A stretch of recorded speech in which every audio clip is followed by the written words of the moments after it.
so let's do what we call an inseam pocket. Inseam pockets are called inseam because they're in the seam. Nothing too terribly difficult. This is a jacket, a leather jacket that I have, and sure enough, that's a really common place for an inseam pocket to be.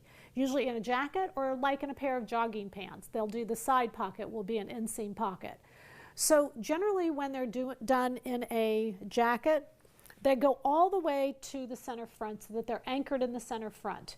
What you don't want is this pocket to bag down to the bottom and just to hang. When they're done on a pair of pants, they should be anchored into the waistband. So again, it supports the pocket itself so you don't end up with a clump of fabric at your thigh or at your hip. So also with an inseam pocket, you want to make sure you don't want to actually put it at the side seam of a jacket. Again, when you're in relation to your hands, if you have to come all the way back to the side seam to put your hand in the pocket, it's awkward. So if you notice, like in this jacket, there's a princess seam and it's put into that seam, not literally at the side seam. So while it's an inseam pocket, it's generally not put at a side seam of a top portion of the garment. It is at the bottom. At the bottom it actually is, but that's because your hands can go farther back the lower they are.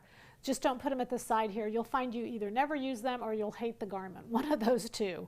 So let's look at the pattern work as to how to do this little inseam pocket. Very simple to do. The first thing I do is just create the pocket. And I decide how long I want it. It's kind of shaped like a little teardrop, but what it has to have is a little seam allowance at the side. And then what I have to do is I have to add a seam allowance both the front and the back of my pants. And I'll show you the sewing here in a minute, but I'll have to add seam allowance at the front and the back. When I do the pocket itself, when it's the pant, I go ahead and cut it even with the waist. Because again, if I cut it like this, you can see it won't reach the top of the pant and it'll sag. There won't be anything to support the pocket. So make it a little different shaping when you're making it for the bottom than when you're making it for the top. This pocket itself is for a jacket, and it will actually go into the center front.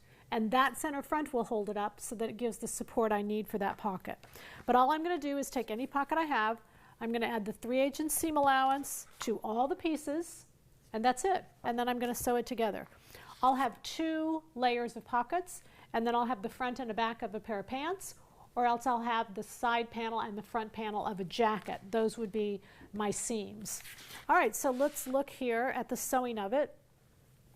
I love this pocket. I think the only thing that it always drives me crazy when I see a pocket like this, if it's not supported well, if it's not held in place by the side seam or by the top, or the waist, or, you know, it's terrible. Anyway, so here it is. I've got the front and the back of my pants, and I put the right sides together and just sew the seam allowance, right sides together, and sew the seam allowance. Everybody understands this would all be the same fabric. I'm just using all these colors so that we can understand the parts.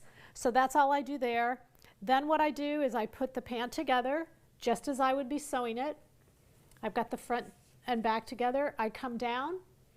I leave my needle down. Once I get 3/8 inch, the seam allowance here, I stitch all the way around, come all the way back until I get 3/8 in again, and then I change directions and stitch down the front. So this would be just as if it were a continuous seam, but I'm going around the pocket instead because it's already sewn. Then when I open it up, and the advantage of doing it this way is you won't actually see, and I did it in different colors, so you wouldn't actually see the pocket itself. The reason being is because remember there's a little 3/8 inch seam allowance before the pocket even begins. So the seam itself is buried into the pocket, and it becomes a really beautiful pocket. It's supported well at the top, at the waist, or at the side seam. And again, those actual seams, even though it's the same fabric, the actual seams are actually buried inside.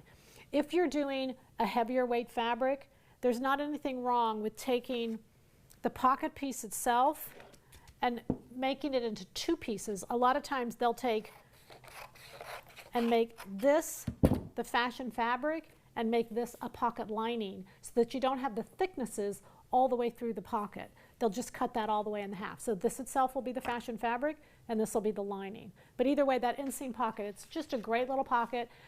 It's probably one of my favorite pockets simply because it's there, but it's not obviously a pocket. And so I think it just has a really smooth, clean look to it.